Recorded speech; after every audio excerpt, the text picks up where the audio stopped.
Very good. Good morning. So, we're continuing our discussion on science to Samadhi. There has been many ways so far to really remove this grand illusion of life, and many rishis and our ancestors really worked on it and reached to the state of removing the illusion. And that's all there is. Nothing really changes. All this illusion that is in our head, that this world is for real, these objects are for real, these solid things that we see are for real. And not only we believe they're real, we want to possess them, we want to acquire them, we want to hoard them. If we cannot get it, we keep working harder and harder and harder. And if we don't get it, we suffer, we lose, we cry at the loss of our near ones, whatever. The grand illusion that we've been living for centuries and centuries, that illusion has to become, we have to come out of it. So there were so many enlightened people reached to that state. There is no going anywhere. There is no moving anywhere. The movement and all these things is also an illusion.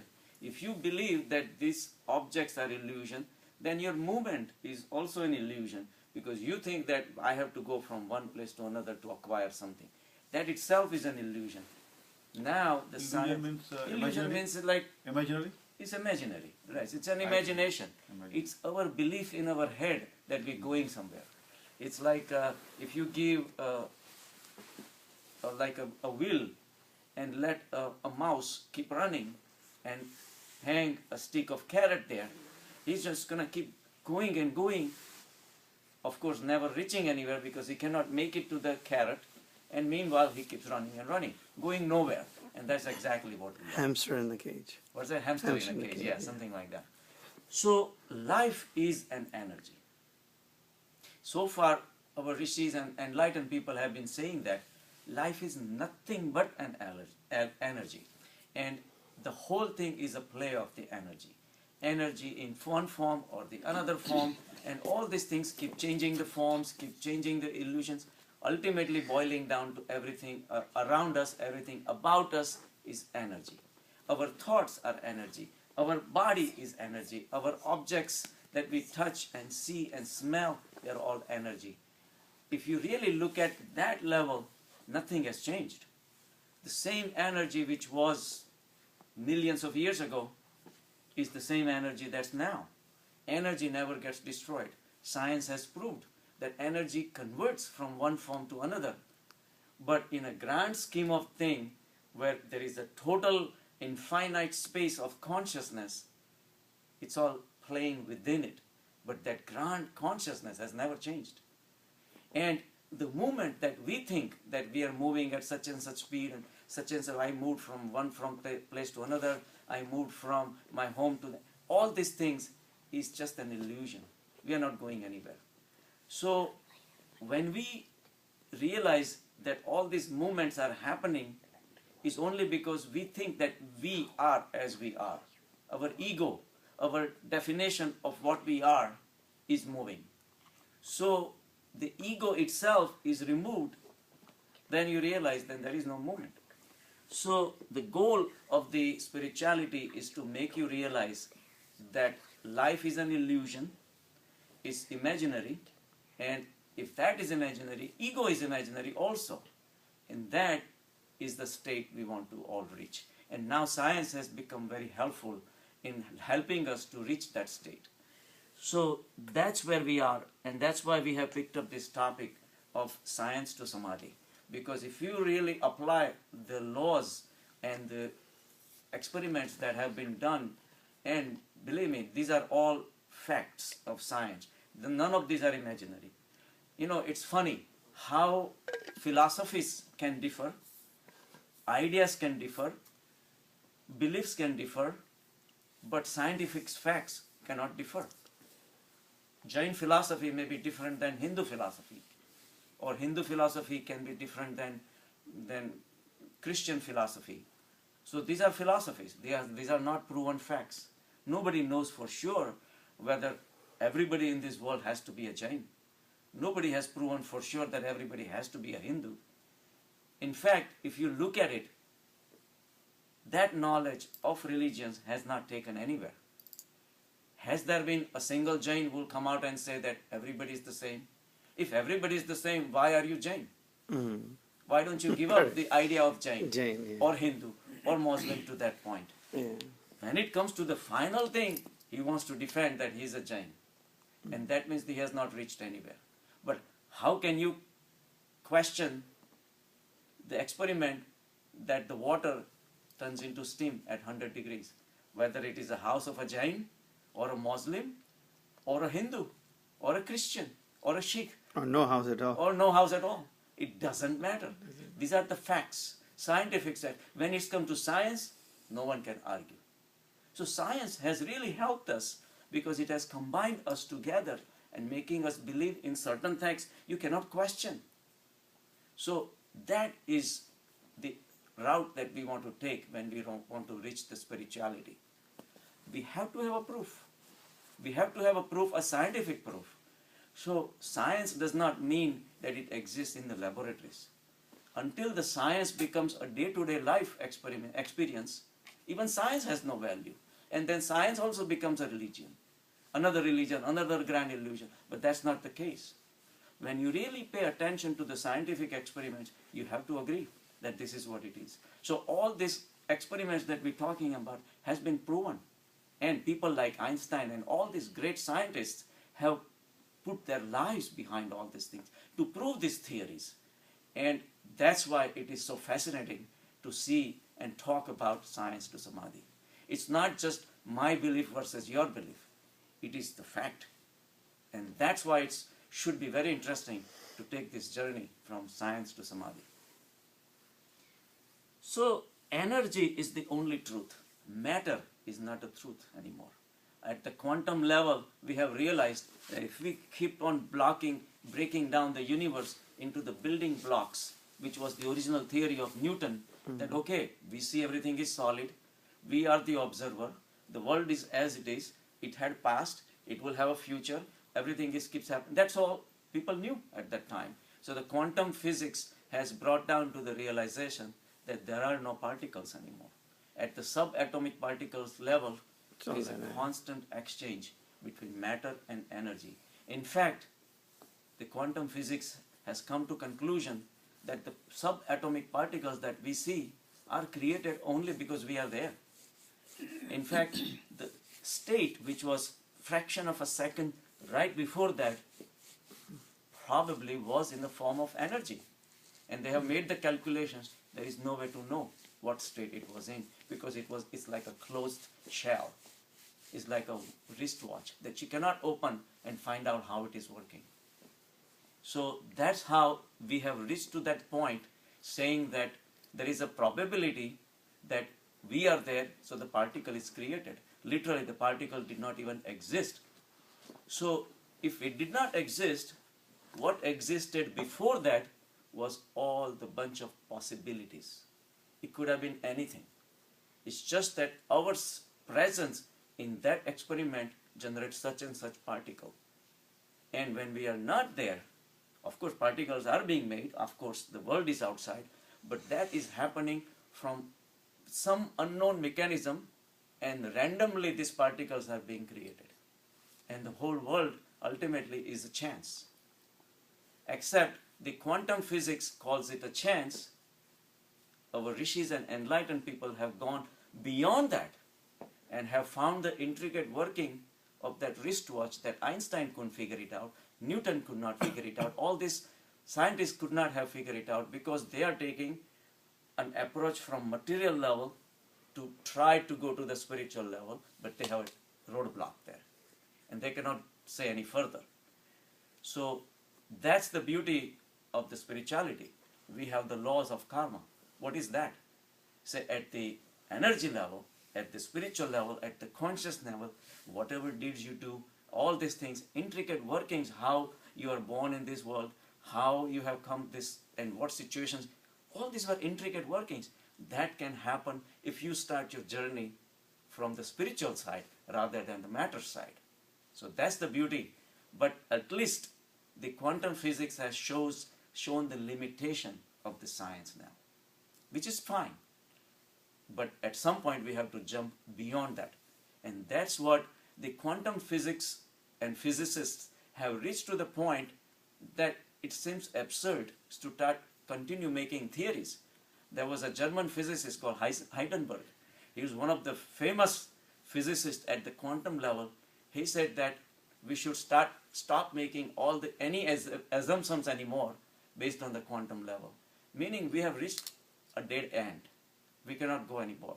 Beyond that, subject becomes the object. Subject and object lines start blurring, because the energy which is on the other side of your experiment is looking at you, literally. And your presence is turning that energy, is being manipulated. So subject and object are intermingling now. And if you go into meditation, that's what happens. When you go deeper within yourself, you start with the concept that you and the body are different. You and the world is different, right? I have tremendous discussions with another friend of mine. He's a dentist, and he has heavily believes in Jainism. And Jainism has a belief that body and the Atma, or the soul, are two different things. And they are continuously locked into that state that they just cannot release out of that. They cannot accept the fact that body is also an energy. At Advaita level, which has been a grand theory and experience of a lot of people in the ancient times, have realized that body is also energy, and which is now being proven. But they cannot come out of that theory that body is separate and the soul is separate. And then they keep on arguing about it and all these things, and ultimately not reaching anywhere. So, you had a question? No, it already answered. Oh, okay. Yeah. So, the journey of breaking the material realization of the world as it is into the spiritual realization, the journey has been taken and now validated from the basis of science. But that still is not the same as experiencing that state. It's two different things. So that is the unfortunate situation of quantum physicists, that they do all these mathematical calculations and ultimately reach to the realization that, okay, the life is an energy. But that's an intellectual belief at the mind level.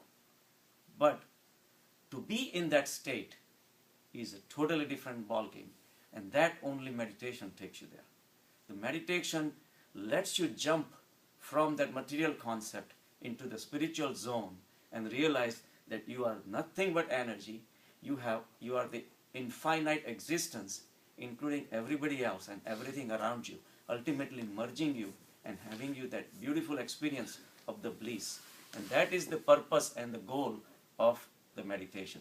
That's why it's so important to meditate, rather than living any activity that you do that solidifies your belief in the materiality is walking away from Paramatma, and you can call it a sin. And any activity that ultimately releases your bondages with all this material world is punya.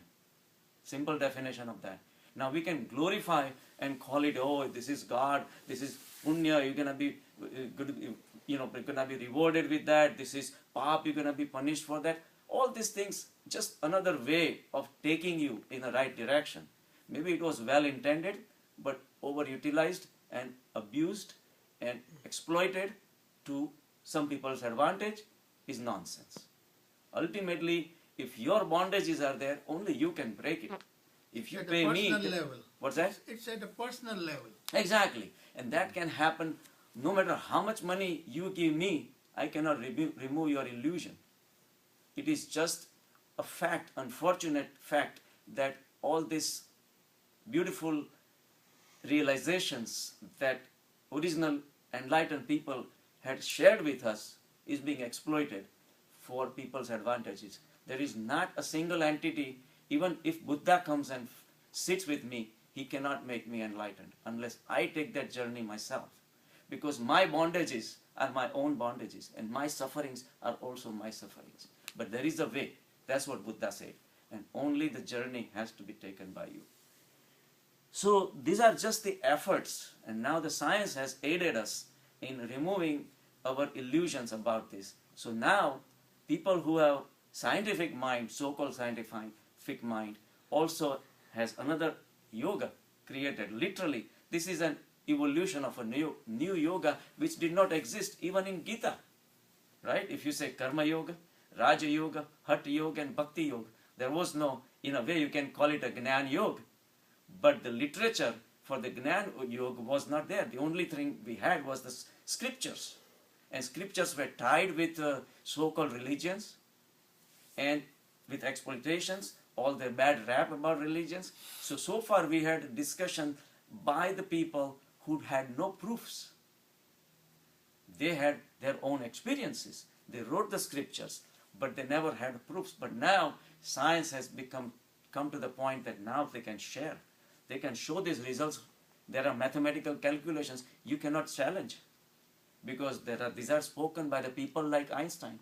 Now in the scientific world, Einstein has become God. And who would not believe God? These are the people who existed. So you can say one more yoga, science yoga, has been created, literally, if you pay attention to that and try to understand with an open mind. But for that, you have to have open mind. That's very important. You cannot have a closed mind and material idea that this is my material belief, and you start the discussion which says, I don't believe you, but you can try. With a closed mind, you're not going to go anywhere. So we went through the double slit experiments and all these things. We talked about how at the photon level, which is the basic unit of energy, literally, not even a particle, there is an ability to decide whether to stay as a particle or become a wave. And how does that intelligence decide that second slit has opened up? All these things makes you understand that consciousness exists at the very, very, very basic level. So consciousness is everywhere.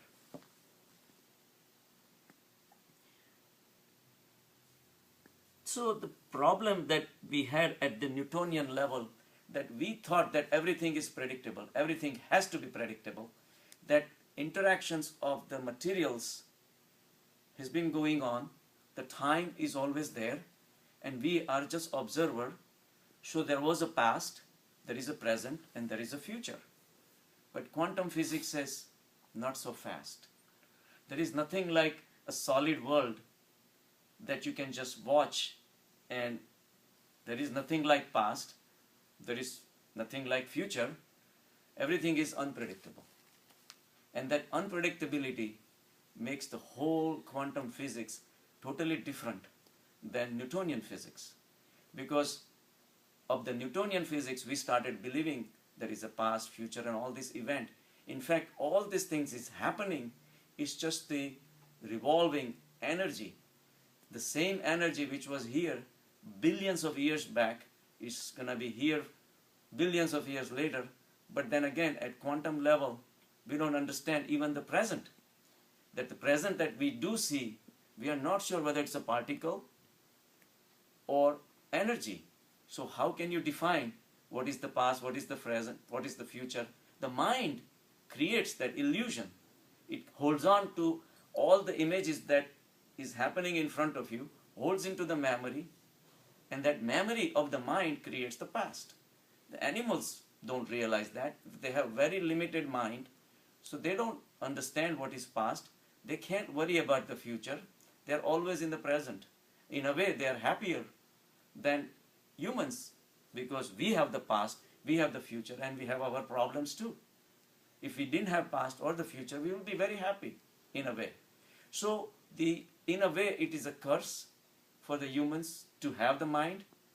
So people try to, and that is something that we cannot handle. People who have not evolved, for them mind is a curse. And that's why they engage themselves in such a way that mind does not exist. They drink, they smoke, they enjoy the material things, they keep themselves occupied in accumulating more and more. All this grand illusion they think for real, so that they can forget what they are. because mind requires the choices. And the more choices are being created in the belief of the matter, the more suffering is there. So we go for entertainment, we go entertain ourselves, we watch movies. All this big industry of entertainment has been created so that people can forget themselves for an hour, for 2 hours, 3 hours, whatever. And they keep on living all these illusions. But ultimately, it still keeps them locked in. All that precious time that we spend watching movies and all these things, we could have utilized to do something that will take our mind off that illusion and gear towards the belief into the spirituality, but we lose that time. So that's how the world is going.